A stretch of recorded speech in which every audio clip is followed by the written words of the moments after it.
It's rare that, after all this time, Tommy does something that shocks me.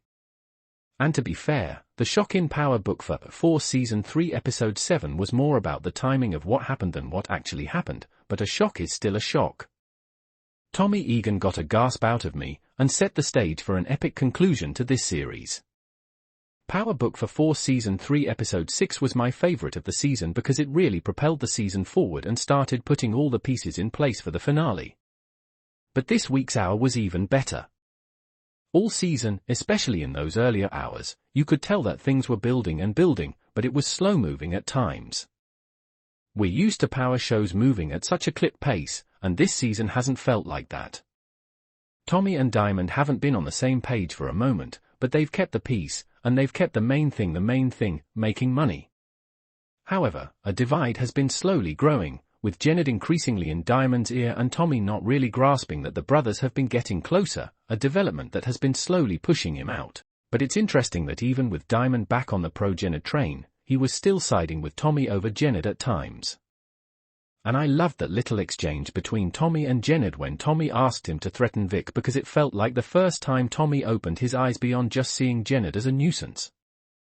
Jenard's got some issues that were on full display in this hour, but he can see the influence he's having on Diamond, and he takes every opportunity he can find to drive Tommy further and further away. Even when he goes to see Vic at Tommy's behest, he's not exactly helping Vic, but he's not there to help Tommy in any way either.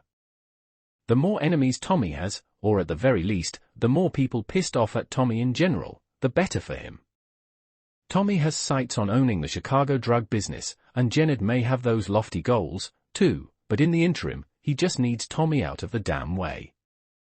That was always at the core of his and Shanti's plans, but the second he started keeping things from her was the minute you knew that relationship, in all its facets, was running on borrowed time. In another life, Tommy and Shanti are a dream team. Dare I say they would have been even better than he and Liliana, if only because he and Shanti are the same kind of ruthless and strategic. Though you could also say that would cause them to crash and burn because they would both feel the need to be on top. Anyway, Tommy played off the fentanyl deal as best he could because he had no other choice, and he finally realized that he had to do something about Jenard. And since it wasn't going to be through Diamond, getting to his relationship with Shanti was the next best thing. Jenard and Shanti had their cute moments, and there was love and care there, but their renewed romance was also a product of opportunity. And that's why when it all blew up in that bathroom, they both took it to hell because they were both saying the things they'd been ignoring. The girl in that club was a setup if I've ever seen one, and for a second, I actually thought Jenard was going to walk away. Their fight was the kind of ugliness that comes out of people who are harboring a lot of resentment toward someone, and it's not the kind of argument you can walk back later. Shanti meant every single thing she said with her whole chest, and Jenard got defensive and tried to hit back while his pants were still undone. I can't take Jenard seriously on a normal day, but he was really going through it in that bathroom when he was the one in the wrong. Shanti taking a bat to his car was what he deserved, but even more than that, he and Diamond deserved to get their spots blown up. Shanti spilling all the tea about Diamond and Jenard trying to set D-Mac up got a cheer out of me because it's been killing me that Tommy had no idea how much Diamond was plotting behind his back. Tommy's not innocent, and I'm not trying to insinuate he's some saint that hasn't lied to Diamond or wouldn't jump at the chance to do something in his best interest over Diamond's. Still, Tommy never greenlit and spearheaded his nephew's murder. Now, while I was happy that Shanti told Tommy, I do wonder if this will now make Tommy wary of Shanti, because he's smart enough to realize that had he not set in motion a plan for Jenard to hurt her, he would have been none the wiser. I guess we'll see moving forward whether Tommy still trusts her, but the trust between him and Diamond is officially broken, and I don't know how to feel about it. Their partnership was always fragile, even if people like me didn't always want to admit it. And with Diamond feeling himself more than ever and Tommy finding out the truth about D-Mac, this split was inevitable. Tommy challenging Diamond to a fight was so unserious because Tommy is not a fighter like that, but he's also not someone who would ever back down from a challenge. And you could tell that Tommy wasn't just upset about the betrayal, but he was hurt, too. Tommy wanted to take it to the top with Diamond. And to find out that Diamond was willing to get his nephew killed triggered that part of Tommy that comes out when his family is threatened. Now, D-Mac better not continue to have allegiance to CBI or not believe everything that Tommy tells him, but I worry that D-Mac doesn't always make the best decisions. When Tommy left the shop, I don't think he had any idea what would come next for him, and meeting up with Stacy fresh off that kind of emotional moment. Stacy Marks had the unpopular task of being the authority in a Power Universe show, which meant she was undoubtedly going to be brought into the chaos by force at some point or another.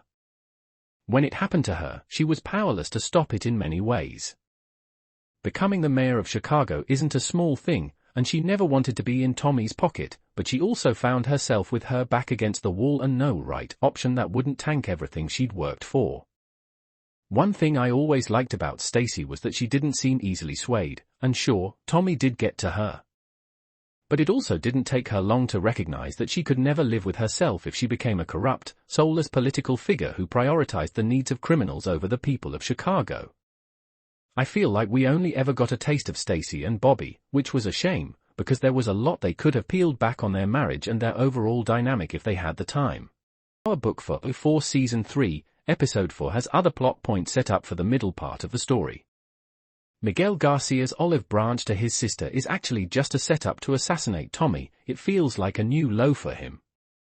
Everyone knows he hates Tommy, but for Miguel to use his own sister as an unwitting pawn is brazen. On the flip side, the manipulation Claudia's brother Vic is doing of Ray is starting to feel oddly genuine, maybe because Vic has spent so long getting squeezed by everyone else. But the idea of him getting some amount of happiness is appealing, even if it probably also won't last. The dynamic between Jenard and Shanti is proof of that. He goes to extreme lengths to win back her trust, when Shanti has no hesitation seeking out other business partners.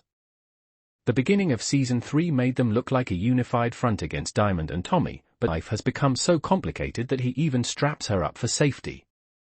The show is creating tension around the identity of the person who will ultimately pull the trigger. While Stacy is being compromised by a dishonest agent in her task force, he is providing Tommy with information about Stacy. Long before Claudia finds her own way out of prison, her conceit is preparing Elise for a sad exit as she continues to cling to her self-appointed reputation as the White Devil. Another highlight is the increasing hostility between Tommy and Miguel. Tommy and Miguel are more alike than they would like to acknowledge. They both thrive in disorder and use violence to cover up their emotional It was amusing to see Tommy and Vic tease her because she couldn't have predicted this kind of stuff. Many intelligent individuals are currently being duped, and they are truly unaware of it. Although Stacy is currently in a difficult situation, it would be naive to assume that Tommy will continue to control her without taking any action. After his hectic day, he returned home to find Mireya lying about Claudia's pregnancy and scrubbing her. It was amusing to see Tommy and Vic tease her because she couldn't have predicted this kind of stuff. Many intelligent individuals are currently being duped, and they are truly unaware of it. Although Stacy is currently in a difficult situation, it would be naive to assume that Tommy will continue to control her without taking any action. After his hectic day, he returned home to find Mireya lying about Claudia's pregnancy and scrubbing her blood off the bar stools. This will undoubtedly come to light at the worst moment for the couple. Tommy's life will definitely change after learning about Mireya's pregnancy. Tommy is so close to achieving all of his goals in his quest to conquer Chicago that it would be fascinating to see what he would do. Would he sacrifice everything to ride into the sunset with his new family? I worry that he won't be able to have both, which should build up a thrilling conclusion to Tommy Egan's trip as he balances his aspirations to become Chicago's king with his desire for a... It was amusing to see Tommy and Vic tease her because she couldn't have predicted this kind of stuff. Many intelligent individuals are currently being duped, and they are truly unaware of it. Although Stacy is currently in a difficult situation, it would be naive to assume that Tommy will continue to control her without taking any action. After his hectic day, he returned home to find Mireya lying about Claudia's pregnancy and scrubbing her blood off the bar stools. This will undoubtedly come to light at the worst moment for the couple. Claudia's demise sets all these other dominoes falling, as it should. Anything less for a villain of her magnitude would make her death seem unimportant. All of this fallout doesn't totally make up for the absence of Lily Simmons, but it does show viewers why the Force writers chose to go that route. Asset forfeiture makes Vic's heel turn official. He leads a crew to strike at the Albanians to take back a Flynn bar, and he also tells his girlfriend Ray that he's been under everyone else's thumb for too long. This plot twist still doesn't entirely resonate, as fun as it is to see Shane Harper in full villain mode. On one hand, viewers can completely get why Vic would lash out like this because he really has been getting grief from all sides for too long. But because Vic seemed like the most likely character to be able to have a normal life, as normal as anyone gets in the Power universe, and because Harper was so good at the moments when Vic got to drop the gangster persona, it's disappointing. It was amusing to see Tommy and Vic tease her because she couldn't have predicted this kind of stuff. Many intelligent individuals are currently being duped, and they are truly unaware of it. Although Stacy is currently in a difficult situation, it would be naive to assume that Tommy will continue to control her without taking any action. After his hectic day, he returned home to find Mireia lying about Claudia's pregnancy and scrubbing her. No, they both had a lot of reasons to want to take each other out, but she had a better idea. She proposed that if he give her kids the pass, she'll give him one too. Monet explained that all she cared about at the moment was making sure her family was safe, especially her grandbaby. Tarek, who is obviously still shell-shocked by the news, lowers his gun before leaving the house. That episode ends with Tarek pulling up to the party/concert Braden put together for No Lie. When they finally catch up, Braden breaks down all the logistics of how their business will run and Tarek is very impressed. When Braden is done, he asks Tarek how things went with the Tejadas. Tarek tells him that he might not drink before he gets into it and also says that needed to hit the blunt Braden was hitting at the moment. As the two sit at the bar, Tarek spots Anya. He walks up and offers to pay for her drinks as he introduces himself. She tells him that she can pay for her own drinks. Tarek responds by saying he could see that but she shouldn't have to. She loved the line and introduced herself. The episode ends with Tarek telling Anya that it's nice to meet her. That boy cold. Power Book 2, Ghost continues to dominate television screens as it approaches its mid-season finale in its final 10-episode run. This spin-off from the original Power series, which concluded in 2020, has garnered significant attention, with Season 4 attracting 6.5 million multi-platform viewers during its debut week on Starz. Michael Rainey Jr. portrays Tarek St. Patrick, the son of James St. Patrick, known as Ghost, a former drug lord and businessman. Tarek, who killed his father in the original series, now navigates a dual life as an Ivy League college student and a drug dealer. Season after season, viewers witness Tarek's attempts to earn his inheritance through education, only to be drawn deeper into a life of crime. He embodies the legacy of Ghost, version 2.0, as per the report by Radio Times. Adding to the complexity, Detective Don Carter, Michael Ealy, enters the fray, determined to bring down Tarek and his associates, including federal agent Angel Young, with ties to Paz and Angela Valdez. The impending threat forces Tarek and his loved ones into precarious situations, testing their resilience and alliances. The Starz app offers streaming for every Power franchise installment, including Power Book 2, Ghost. Fans excitedly await the dramatic finale of this spin-off, which functions as a sequel and a standalone story in the Power universe, as the series gets more intense with each new episode release. Despite the Starz show's lengthy hiatus between seasons, the third season debut does not reassure viewers of its world. The major strength and flaw of Do or Die is that it expects the audience to board the moving train again. However, it is untrue to suggest that the series is complacent. Although the Power Book 4 Season 2 finale was about 2 years ago, there isn't a comparable time jump on screen. If you haven't watched the finale again, you'll be a little confused at first because details about who is where and who is having issues with whom are revealed quickly. Having said that, there are plenty of memorable moments across the hour, and they start early.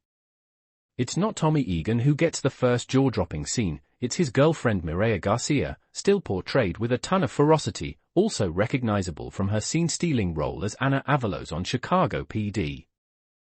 Mireia begins Season 3 in a heated argument with her brother Miguel about Tommy, threatening to kill Miguel and then herself. It's a chilling start to the season to see her with a gun under her chin. And in true power fashion, that's just the first act of potential violence.